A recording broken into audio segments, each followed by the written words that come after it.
El agua es una molécula pequeña, pero es una molécula que a pesar de ser neutra, porque no tiene una carga neta positiva o neta negativa, es una molécula polar. Quiere decir que la distribución de sus cargas no es uniforme. Entonces, ya ayer les explicaba que, que la molécula del agua pues tiene una región electropositiva y tiene una región de una molécula polar.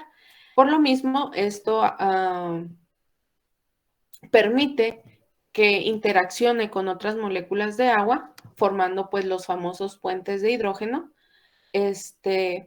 Pero no solo puede interactuar con otras moléculas de agua, sino que puede interactuar con otras moléculas que sean de naturaleza polar, al igual que el agua, pero también con moléculas o sustancias, más bien, que tengan carga neta, ya sea positiva o negativa, ¿sí?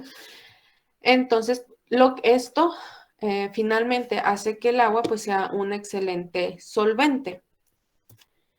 Bueno, entonces aquí vemos cómo hay moléculas o sustancias que sí pueden interactuar con las moléculas del agua. Aquellas que sí pueden interactuar de alguna u otra manera con las moléculas del agua se denominan como moléculas hidrofílicas, ¿sí? Filia es que hay esa atracción y hidro pues se refiere a agua, entonces que tiene esa atracción por las moléculas del agua, que sí pueden interactuar. Entonces, pues les repito, ¿qué moléculas sí pueden interactuar con las moléculas del agua? Pues moléculas que sean polares o moléculas que tengan carga, ya sea carga neta positiva o carga neta negativa. En este caso, pues vienen como ejemplo iones, el ion sodio y el cloro. En el caso de aquellas que tienen carga neta positiva, como el ion sodio, pues si se fijan, va a interactuar con las moléculas del agua porque pues las moléculas del agua tienen una región que es electronegativa, que es la parte del oxígeno. Entonces, si se fijan, pues es rodeada por las moléculas del agua por sus regiones electronegativas. Y pues algo ocurre con los iones con carga negativa, también van a interactuar con las moléculas del agua, pero por sus regiones que son electropositivas, ¿sí? Igual es rodeada por moléculas del agua, pero por estas otras regiones. Y en el caso de las moléculas polares, aquí está como ejemplo la urea, en este caso la urea, puede establecer puentes de hidrógeno con las moléculas del agua, ¿sí? Aquí vemos varios ejemplos de puentes de hidrógeno. Los puentes de hidrógeno siempre queda el átomo de hidrógeno en el centro o en la mitad de, de dos, más bien es en medio de dos átomos que son muy electronegativos. Los elementos más electronegativos que hay son el fluoro, el oxígeno y el nitrógeno. El fluoro no es muy abundante en las células, entonces, pero sí los más abundantes pues son el oxígeno y el nitrógeno. Entonces, pues si se fijan, siempre están aquí en los puentes de hidrógeno, justo en medio de dos elementos muy electronegativos, como es el oxígeno y el nitrógeno. Y a uno de ellos está unido covalentemente y al otro se atrae por una interacción por diferencia de cargas. Y pues a ese fenómeno donde las moléculas del agua rodean ya sea a las sustancias con carga, que son iones, o a las moléculas polares, pues se le denomina solvatación, ¿sí? Y luego están las otras moléculas, las moléculas que las moléculas del agua. A esas moléculas se les denomina moléculas hidrofóbicas. Fobia de miedo. ¿Miedo a qué? Miedo al agua. Entonces son aquellas que no pueden establecer interacciones con el agua y pues lo que tratan de hacer estas moléculas es de minimizar su área de contacto con el agua, porque pues finalmente algunas de ellas inevitablemente van a estar en contacto, pero pues ellas esas moléculas lo que van a tratar de hacer es evitar ese contacto y en dado caso de que haya el contacto, de minimizar esa área de contacto que hay con el ambiente acuoso, ¿no? De la célula. Y también dentro de los componentes inorgánicos de la célula, pues están las sales, además del agua están las sales. Las sales, por encontrarse en un ambiente acuoso, van a estar en sus formas ionizadas, ya sea formando aniones o formando cationes. Una de las principales funciones que tienen estos iones es que ayudan al mantenimiento de la presión osmótica dentro de la célula. ¿A qué se refiere con esto? El semestre pasado, pues les mencionaba que el agua puede atravesar fácilmente la membrana plasmática. ¿Por qué? Porque es una de las pocas moléculas que por sus propiedades físico-químicas pueden difundir libremente a través de la membrana. Entonces, eso hace que el agua pues pueda salir y pueda entrar libremente. Pero en una célula debe de haber un equilibrio entre la entrada y la salida de agua. ¿Sí? Y realmente la entrada y la salida a las sustancias que se encuentran fuera y dentro de la célula. Y pues aquí pues estamos hablando de los iones. Entonces, realmente debe de haber un equilibrio entre la concentración de iones que hay dentro y fuera de la célula.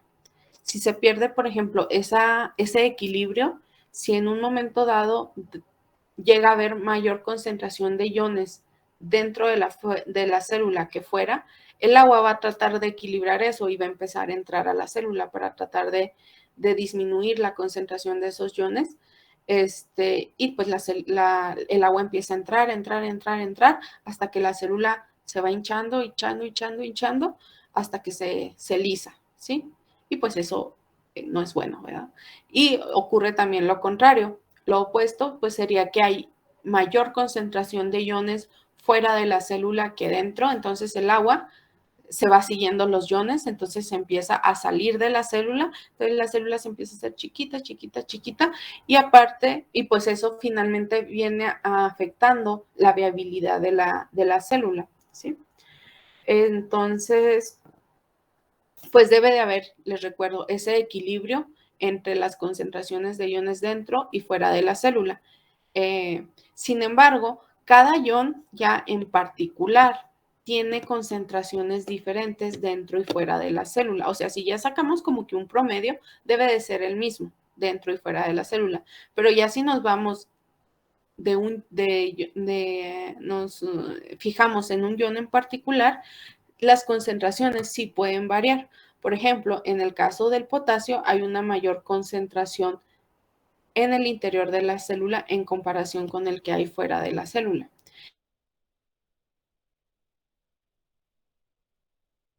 Lo mismo ocurre para el caso del magnesio. Esto es en el caso de los cationes. En el caso del sodio, que también es un catión, se encuentra en mayor concentración fuera de la célula que dentro, al igual que el calcio, ¿sí? Se encuentra en mayor concentración fuera que dentro de la célula. Pero así como hay cationes, debe de haber su contraparte, que son los aniones. Entonces, en el caso del cloro, que es un anión, hay mayor concentración de este anión fuera de la célula que dentro.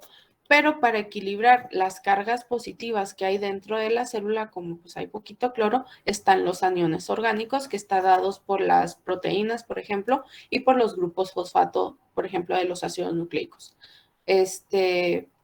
Entonces, no solo se trata del equilibrio químico, sino estamos hablando del equilibrio electroquímico. No solo se trata de las concentraciones, sino también de las cargas que estén balanceadas. O sea, si sale una carga positiva, debe de ser seguida también de una carga negativa para mantener esa electroneutralidad dentro y fuera de la célula. Eso es importante, lo van a ver más adelante, para procesos como la transmisión de los impulsos nerviosos, la generación que se debe a la generación de potenciales de acción y a la despolarización que sufre la membrana plasmática para que se pueda transmitir ese impulso nervioso a través de todo el largo de un axón, ¿sí?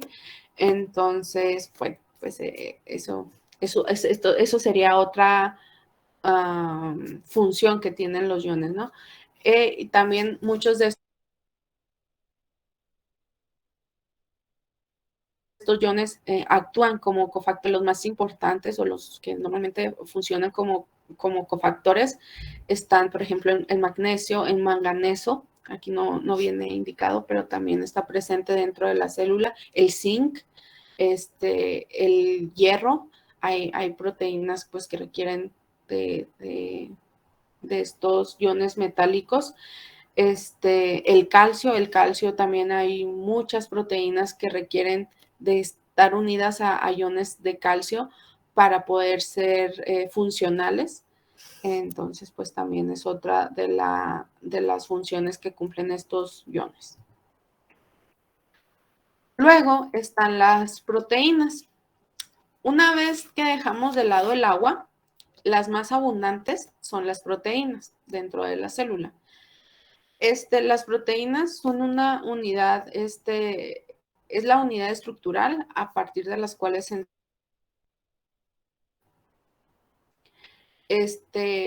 tienen como particularidad que pueden cumplir muchas funciones. O sea, una proteína pues puede tener una función en particular, puede tener dos funciones, pero si ya hablamos de todas las proteínas que hay dentro de la célula, pues estas cumplen un sinnúmero de funciones. En general, se pueden cumplir funciones enzimáticas las proteínas. La mayoría de las enzimas son proteínas, la mayoría de las enzimas celulares son proteínas, no todas, pero sí la mayoría. Eso pues es importantísimo para el tanto, pues para todo lo que es el metabolismo celular. Hay proteínas que tienen funciones estructurales, por ejemplo, el cabello, las uñas están formadas por proteína, por la queratina. Hay proteínas que son secretadas de las células y forman la estructura de la matriz extracelular, entonces pues esas también tienen una función estructural. Hay proteínas de unión, hay proteínas de transporte, hay otras proteínas que tienen funciones motoras, ya sea que refiriéndose al movimiento de la célula o al movimiento del tejido, de todo un tejido, o al movimiento de sustancias dentro de la célula. Hay otras proteínas que funcionan como almacén, y otras funciones, les decía, hay proteínas de unión, ¿qué más?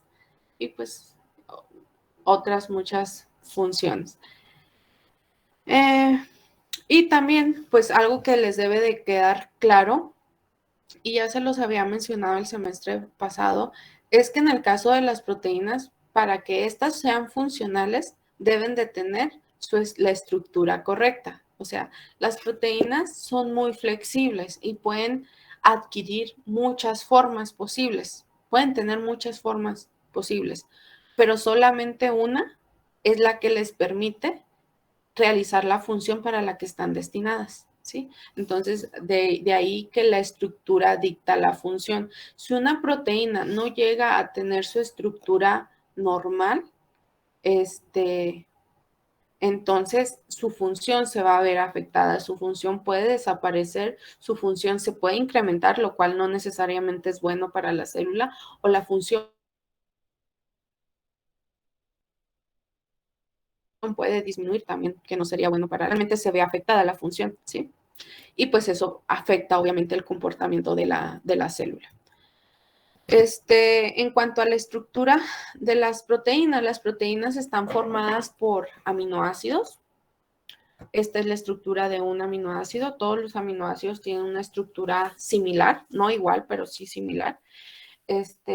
Todos los aminoácidos tienen un grupo carboxilo y un grupo amino.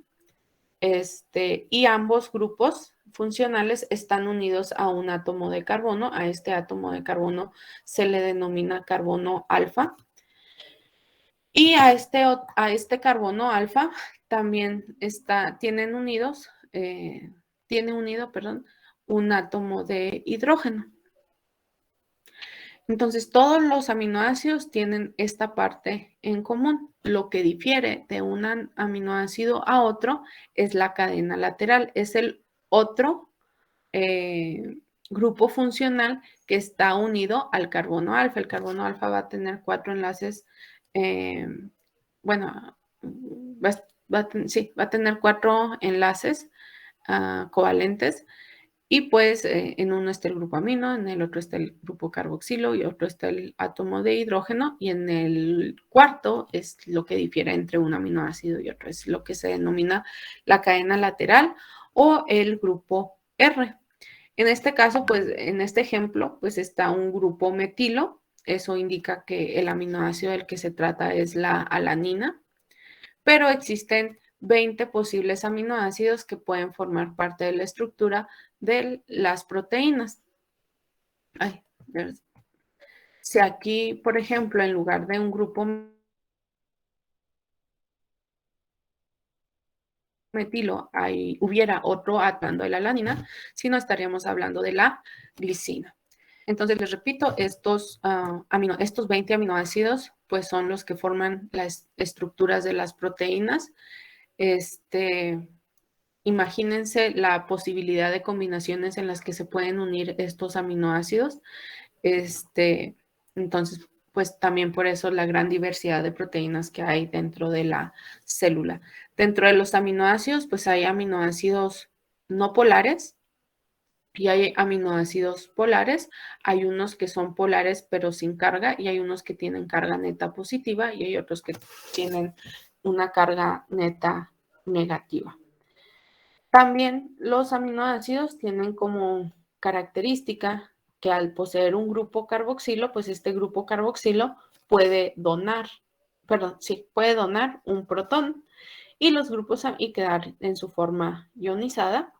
Y el grupo amino, pues lo opuesto, puede aceptar un protón y por lo tanto también quedar en su forma ionizada. Entonces, los aminoácidos pueden donar o aceptar protones, lo que los hace que sean tanto ácidos como bases. Entonces pueden actuar como un ácido o como una base.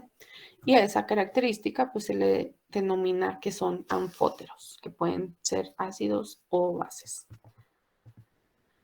Luego, pero finalmente para que se forme una proteína, pues se deben de unir estos aminoácidos. Entonces, los aminoácidos se van a unir a través de un enlace covalente, que es el enlace, se denomina el enlace peptídico.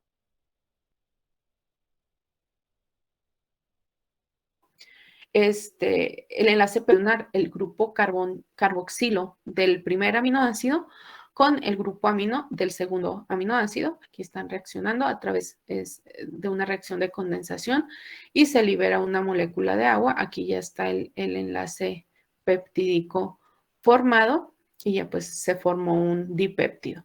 Ya si llegara a unirse un tercer aminoácido, entonces reaccionaría el grupo carboxilo del segundo aminoácido con el grupo amino del tercer aminoácido y pues así sucesivamente. Entonces, aquí también, si se fijan, en el caso del primer aminoácido, en donde solamente reaccionó el grupo carboxilo, el grupo amino queda sin reaccionar o sin formar un enlace peptídico. Entonces, este grupo amino queda como un grupo amino libre. Y el último aminoácido que se une a la cadena que se está formando, pues también queda el grupo carboxilo libre. Eso hace que la estructura de las proteínas o de los péptidos tengan polaridad. ¿Cuándo se denomina que es un péptido? Cuando la cadena que se está formando tiene hasta 50 aminoácidos, 50 o menos. Ya cuando es superior o es más larga, entonces ya se denominan proteínas o polipéptidos. Independientemente, los péptidos y las proteínas tienen una polaridad estructural, o sea, siempre van a tener un extremo amino terminal y un extremo carboxilo. Si se fijan aquí, son 4 aminoácidos ya unidos a través de los enlaces peptídicos.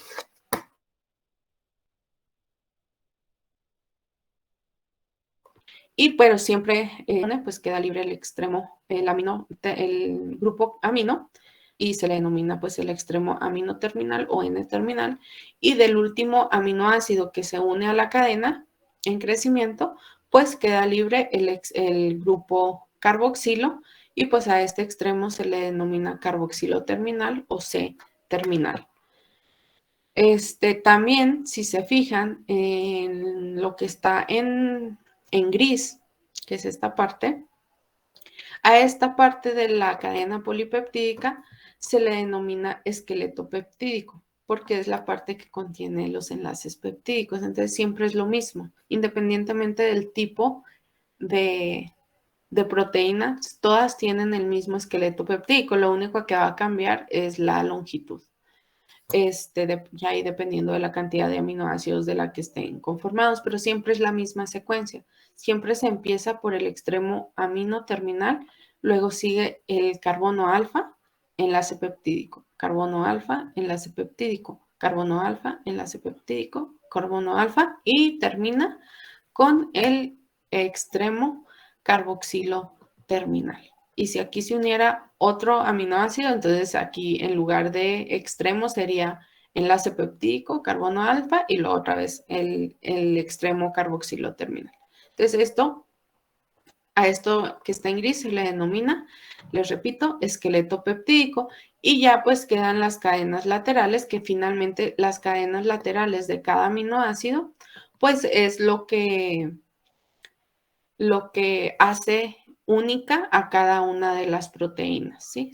Las cadenas laterales de los aminoácidos que la conforman.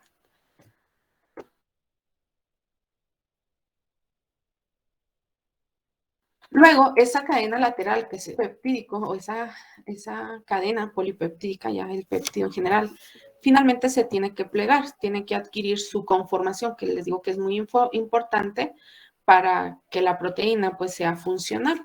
Entonces, para que se pliegue correctamente una proteína, ahí actúan otro tipo de, más bien, participan otro tipo de interacciones. La mayoría de estas interacciones, pues son interacciones no covalentes. Las interacciones no covalentes son interacciones de tipo débil, o sea que son fáciles de romper, a diferencia de un enlace covalente que pues se requiere de mucha energía para llegar a romper. Sin embargo, pues son muchas las interacciones no covalentes, entonces eso pues le da mucha estabilidad a la estructura de la proteína. Dentro de estas interacciones no covalentes que ayudan al plegamiento de las proteínas están los puentes de hidrógeno, que se forman, por ejemplo, aquí entre el grupo amino del esqueleto peptídico de una parte del péptido o de la proteína, y se forma con el con el grupo carbonilo también del mismo esqueleto peptídico, pero de otra región de la misma proteína. Aquí está el puente de hidrógeno. Luego también están las interacciones electrostáticas. Les mencionaba, hay aminoácidos cuyas cadenas laterales tienen carga neta. En este caso están atrayéndose uno que tiene, obviamente, uno que tiene una carga neta positiva con otro que tiene una carga neta negativa. Entonces esas serían las interacciones electrostáticas. Luego están las fuerzas de Van der Waals. Las fuerzas de Van der Waals pues es dipolo-dipolo, ion dipolo, y otras, son las más débiles, pero son las más abundantes dentro de las que ayudan a que se pliegue correctamente la proteína. Luego están los puentes disulfuro. Ahí hago un paréntesis porque pues les decía que estas son interacciones no covalentes, a excepción de los puentes disulfuro. Los puentes disulfuro sí se forman por medio de enlaces covalentes cuando reacciona el residuo de cisteína de la cadena lateral de un aminoácido de cisteína con la cadena lateral de otro aminoácido de cisteína, y pues se forma un enlace covalente entre átomos de azufre, y pues es el llamado puente disulfuro. Luego también están, ya por último, las interacciones hidrofóbicas. En este caso, las interacciones hidrofóbicas, pues ahí participan las cadenas laterales de los aminoácidos no polares, o sea, los que no pueden interactuar con las moléculas del agua. Entonces, aquí pues están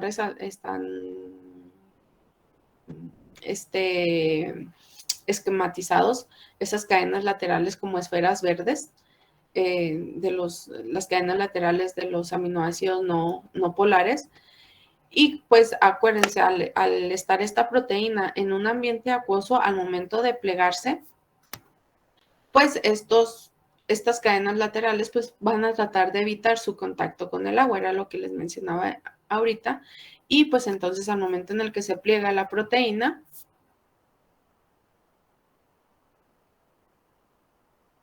pues todas estas tratan de la estructura de la proteína, porque pues dentro de esta estructura pues va a evitar el interactuar con las moléculas del agua.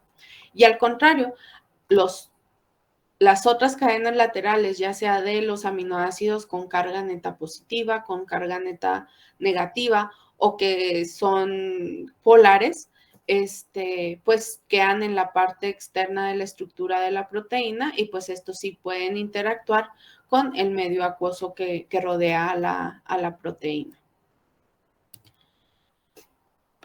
Luego están los niveles de organización de las proteínas. Tienen hasta 4 niveles de organización las proteínas. Tienen la estructura primaria, secundaria, terciaria y cuaternaria.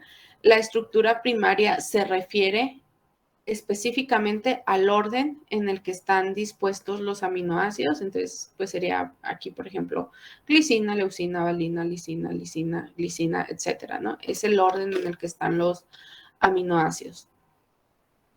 La estructura secundaria se refiere a la conformación de una región de la proteína, no de toda la proteína, sino de pequeñas, bueno, no de pequeñas, sino de ciertas regiones. Y hay 2 patrones de plegamiento, que es el hélice alfa y la lámina beta. Estos 2 patrones de plegamientos, que son muy comunes en la mayoría de las proteínas, se forman como resultado de los enlaces de hidrógeno que se establecen entre el grupo amino del esqueleto peptídico con el grupo carboxilo, también del esqueleto peptídico. Pero ya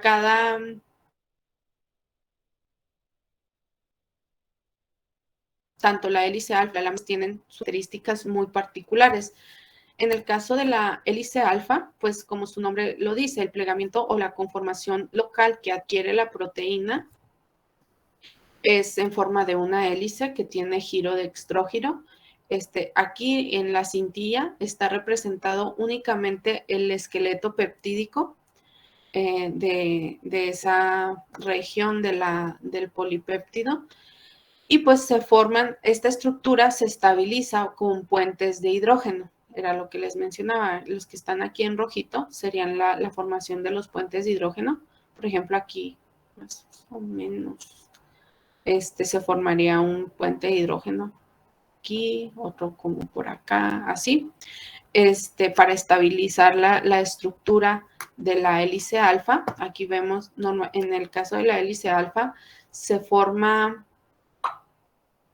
el puente de hidrógeno entre el grupo carboxilo vamos a suponer que del primer aminoácido, no el primer aminoácido de la proteína, sino el primer aminoácido de esa región que está adquiriendo esa conformación de hélice alfa, con el cuarto, si nos vamos 1, 2, 3, 4, con el con el grupo amino del cuarto aminoácido. Entonces, por el giro, pues normalmente si aquí está el primer aminoácido, justo arriba, cuando gira la estructura, pues queda el cuarto aminoácido y pues es ahí donde se forma el puente de hidrógeno, ¿sí?